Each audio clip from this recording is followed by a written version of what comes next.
Yesterday, when Secretary Raffensperger was out here, the total difference was 14,111. As of right now, about 17 minutes ago, the difference is 14,072. So, as you all know, he announced yesterday that we will be doing a risk-limiting audit, which is the next step in the legal process that is outlined on this. And as I've said since Tuesday night and Wednesday, that this is all about process, and following the law as written.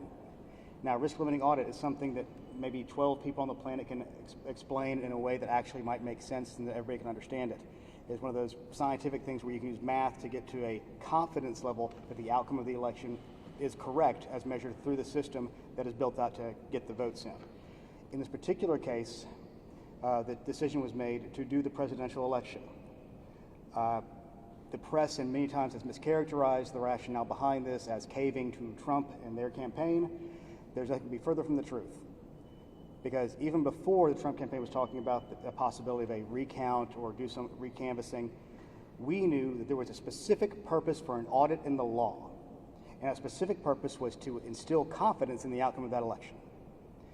If we had chosen to do what would have been an easier risk-limiting audit, in this case, there was only one in the state that could have been easier, and that was the general primary for the United States Senate. It would have probably undermined confidence in the outcome of the presidential election.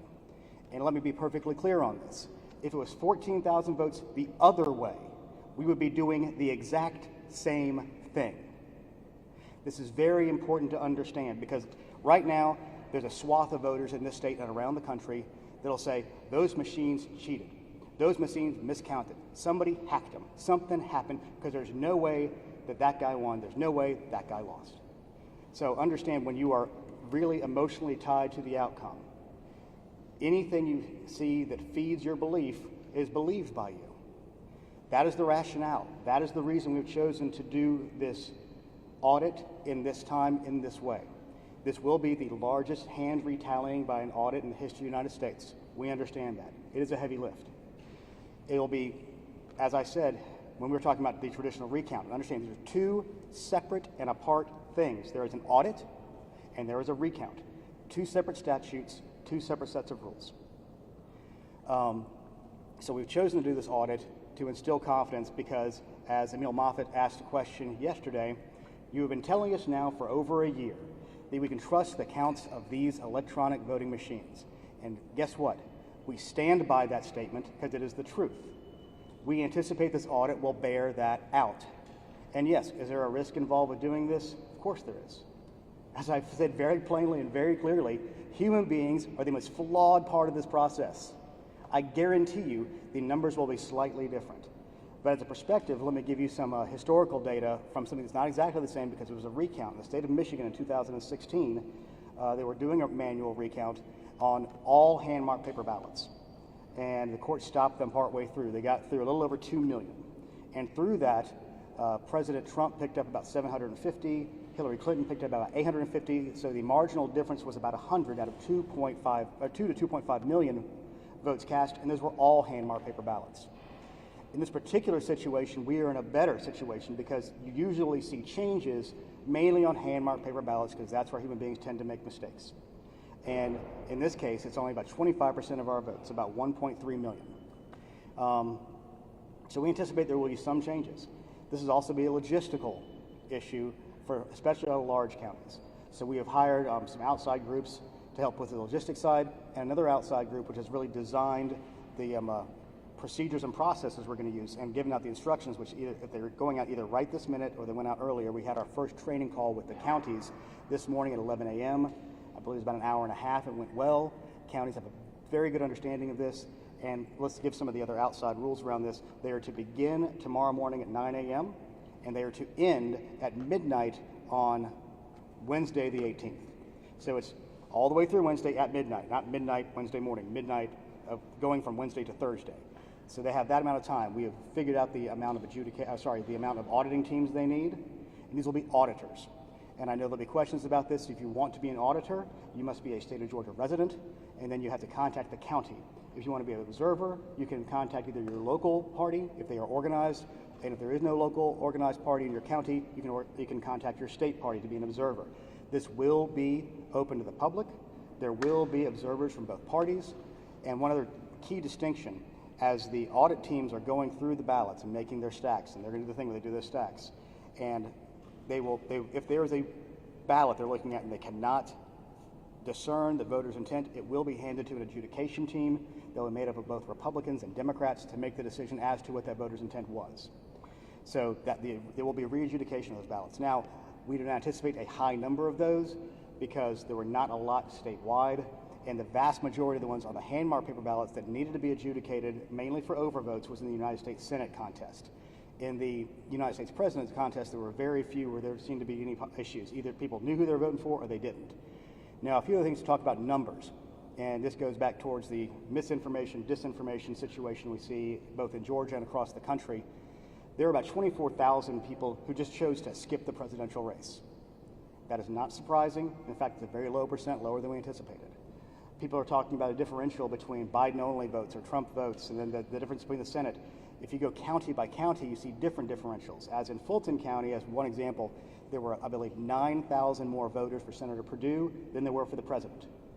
So all these things will even out over the states. If you look individually, there's nothing that's very odd or ambiguous about that. Another thing that we've heard about before is there's 132,000 voters on the rolls from the national change of address. Federal law prohibits any mass list maintenance during an election year. So guess what? We know they're there. NCOA says that they're there, and there's nothing we can do because of federal law. And if some senators would go maybe look at this and help states clean their list, this could help to make that a process that could be a lot cleaner and a lot smoother. We have joined the Electronic Registration Information Center, which will allow us to do a little more consistent list cleaning to make sure that we have a clean voter list, because a clean voter list is the beginning of the bedrock of the foundation of trusting the final outcomes.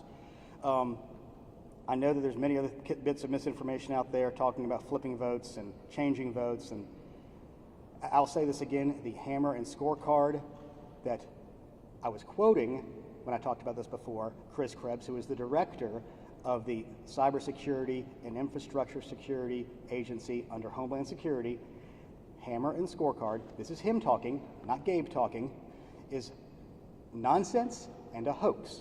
So anybody's claiming that things are being flipped by a super secret computer developed by the CIA is just not speaking, well, is speaking nonsense, I guess. I will quote Chris on that one. So the procedures around the audit is we have to get through by those days. There will be multiple audit teams. We will have observers from both parties. There will be re-adjudication, and the outcome of this will be the certified result. So with that, I'll take any questions. Yeah, Doug. Two questions. Are you going to, in your audit, distinguish between votes cast by machines and votes cast absentee? You actually keep separate records? Well, when they made the ballot manifest, they already do that. The absentee ballots, which are all hand-marked paper ballots, are kept separately, and they're in smaller batches. So you'll already know those, and so the reporting at the end will be, here's mail-in absentee, here's absentee in person, here's, actually I don't know if they can separate that, but the batches should be able to do that on the final number. And then provisionals is the last one on those, where we can separate those out. And then the second question is, are you inviting a second recount demand from the Trump campaign by conducting this audit before the votes are certified? Under the law, any person who comes in second by less than 0.5% can ask for a recount. I would hope that common sense would prevail, and that if it's very close to the first time, the possibility of the computer recount being changing the results would be slim to none. Yeah, Mark. Concern I hear all the time is that I know there's a midnight Wednesday deadline for this to get done. The concern is, everybody wants this count to be done accurately and on time before the certification deadlines. How confident are you that our county and state election officials will be able to get it done in a timely manner? We're pretty confident. We've been running the numbers, and we do have Voting Works here who has done this before. In fact, I got those Michigan numbers from one of their employees who's here on the ground with us, and they have the expertise in this. We've worked through it. We're working with the counties to make sure they have the manpower in place. We feel very confident we can get it done for the 20th, but we're aiming for that 18th. And let me set a level of expectation. We are not going to be releasing the new result counts as they come in. We will be releasing, this is the percent of ballots they've gotten through, this is the percent of batches they've gotten through, because when you're looking at these batches, it'll be similar to what we saw before. We're going to start with the absentees because those can be the most problematic because those have the most human interaction. And what's going to happen, I can guarantee, on day one, we're all going to look at each other and go, oh, I don't know if we can make this. But as time passes, we get through those, it's going to be a lot easier, and the speed will pick up as people get more used to doing it. And then when we move to the second round of this, when we get past the absentees, which are the hand mark paper ones, you're moving to the ballot marking device ones, which are a lot easier because it's a name, you stack and you go. It should be a lot easier after that. But there are procedures in place. We are going to have what we call sanity checks throughout to make sure there's nothing going really crazily off the rails. We have timelines set for everybody. And I know the small counties will get through it. And the big counties have resources. We've brought in another logistics firm to help some of these medium-sized counties that have a decent amount of size of ballots and a decent amount of resources to make sure that there's an ability to do that. And yes, the costs are going to be borne by the counties right now. We're looking at a way to do some cost sharing using the state's federal HAVA dollars to help take some of that burden off the counties, but that formula has not been worked out yet. Yes? There is no process for challenging ballots in the audit. There is only going to be the adjudication done by the Republican and Democrat adjudicators if the audit team cannot come to a decision on what that is. There is no ballot challenge. As I understand it, these rules are different, but I don't know the recount rules that well. I've been paying a lot of attention to the audit rules. Stephen.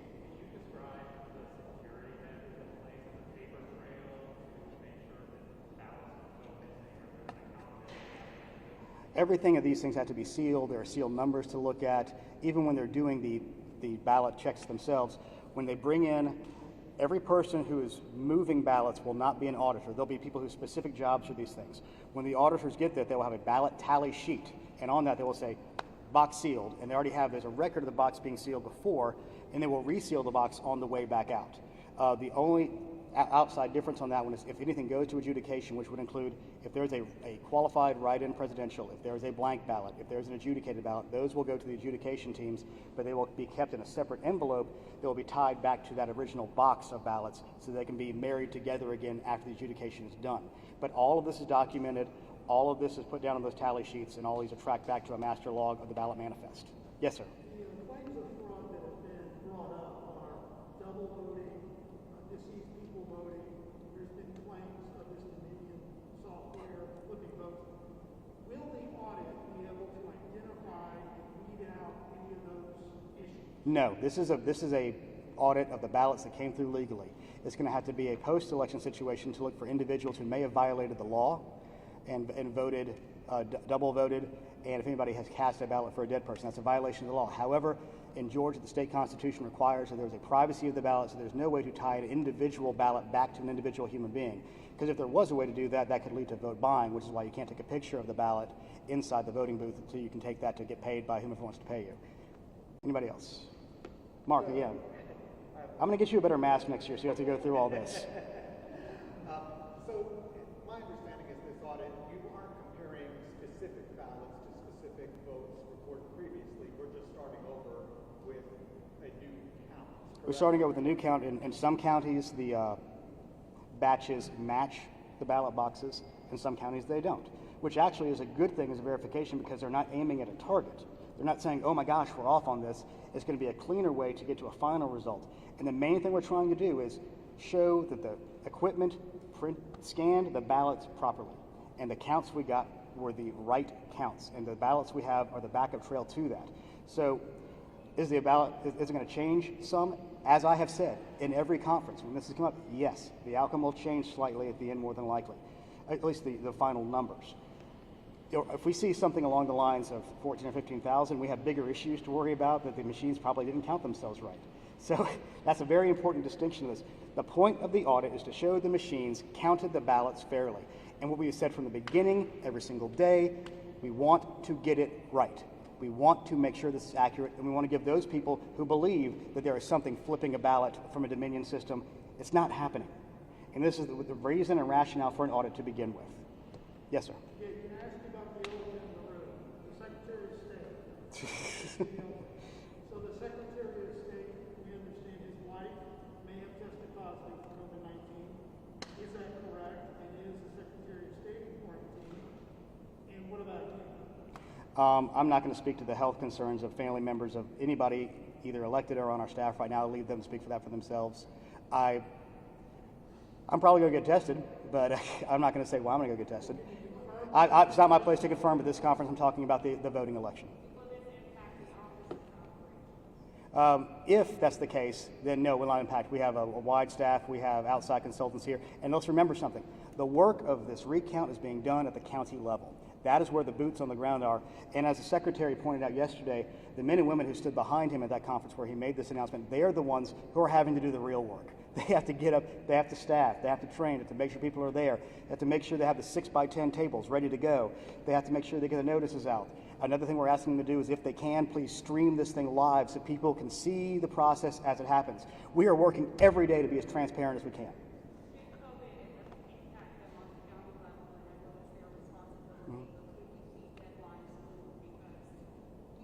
My hope and prayer is we cannot move deadlines. We have a federal drop-dead certification deadline, and we have potential backup plans in place to make sure that the ballots for January 5th go out for the UOCAV, military and overseas, on time on Saturday the 21st.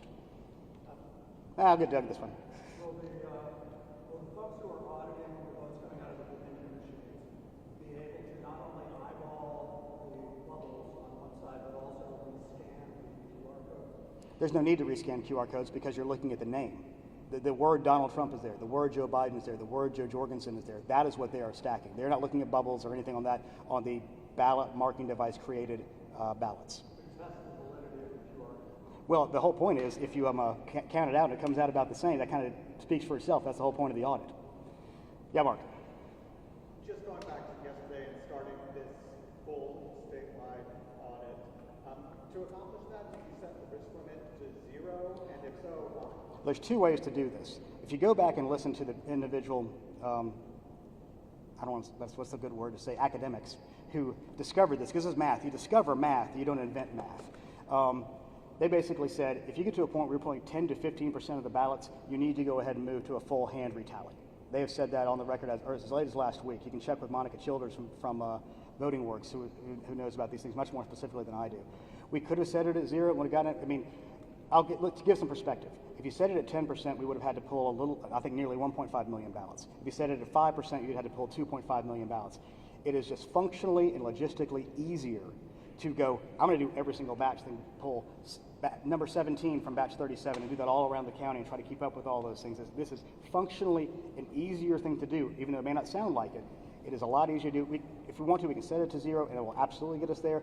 But the realities of the way a risk limiting audit works is, and even the discoverers of the science behind this said, if you get past 10 or 15%, you may as well do the whole thing, which is kind of what we're looking at here. And it was part of the discussions we had pre anything from the Trump campaign. And as I said at the beginning of this conference, we would have chosen to do this had Biden been the one who was behind by 14,000 votes, because let me guarantee you, of all the people who are yelling right now about these machines and these margins being close that are supporting Donald Trump, if the situation was reversed, the same thing would be happening on the other side. I think we've all seen that over the last few years, that social media puts us into our own bubbles where facts sometimes get a little diluted because we want to believe and see the outcome we want, because it's very important, because to many people, and even to me to a degree, this is the fate of the Republic in their minds. They've been told it's the most important election of your lives, because we heard that every year since I've been alive, but it always seems to be ratcheting up that way. Yes, ma'am.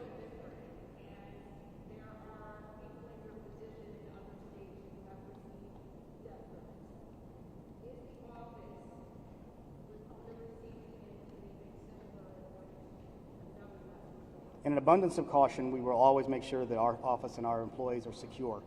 I know that there was a situation yesterday with the WSB TV reporter and his cameraman who are put into potentially harm's way, and that's a terrible thing, and it shouldn't happen. And we shouldn't be in a situation where anybody from the right or the left puts out the idea that it's okay to try to intimidate people or change people's minds. This office has a responsibility, and one responsibility only, which is to the voters of Georgia, to give them the right and accurate result and make sure that the intent of the voters and the will of the people have been met, regardless of outcome. Yes, Stephen.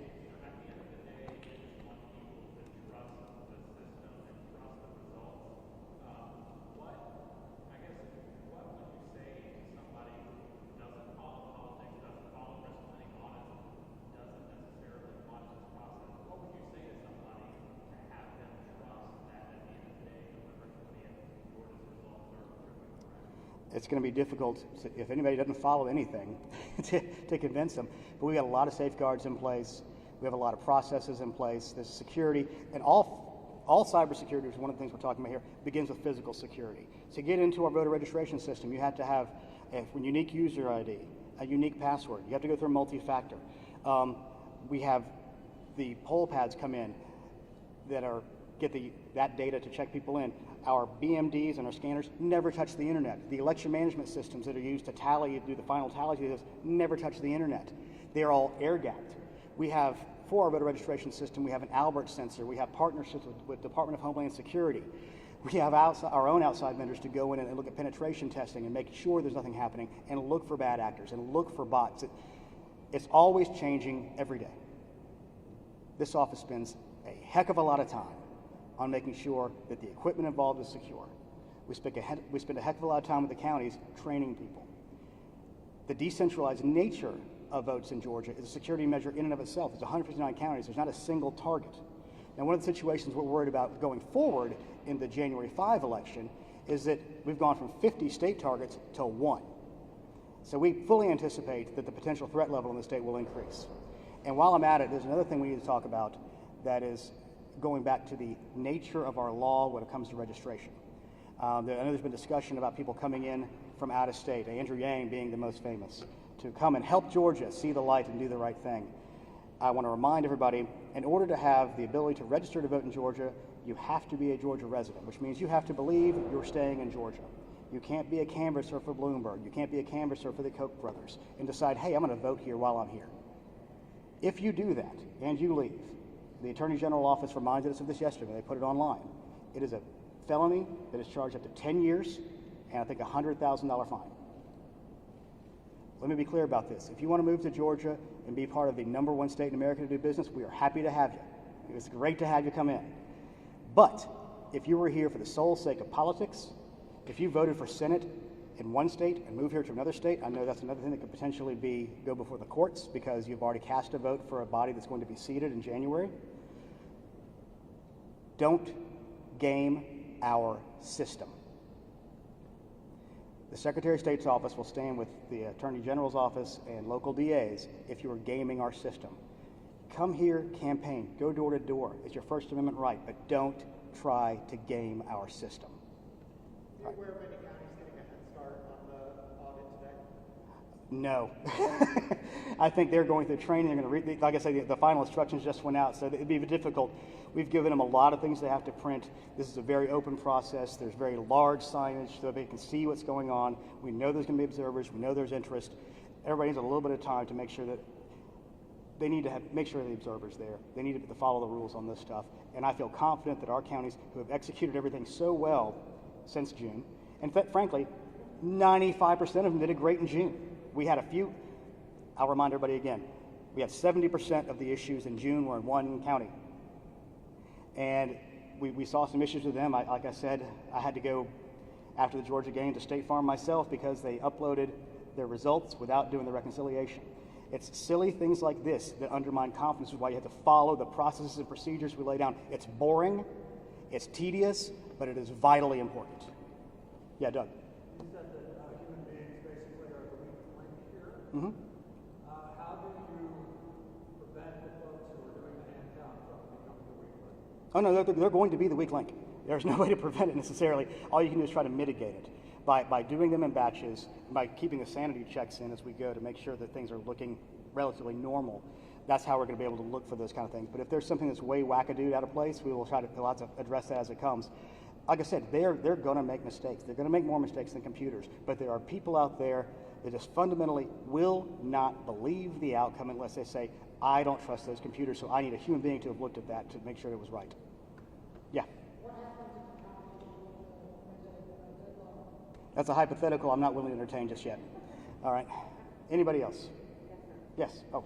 I'm sorry. I'm curious about the timing. You said all counties will begin counting on 9 a.m. tomorrow, or is it up to them? No. The audit shall begin tomorrow at 9 a.m. If you're putting stuff in boxes to go to the place you're going to do your counting, you're starting your audit. Okay. This is more essentially. We don't want people waiting until Monday.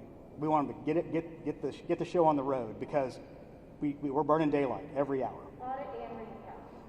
This is an audit that has moved to a point of a hand retallying. It's a retallying. It is not a recount because that is a separate statute. All right. Is that it? All right. Thanks, y'all.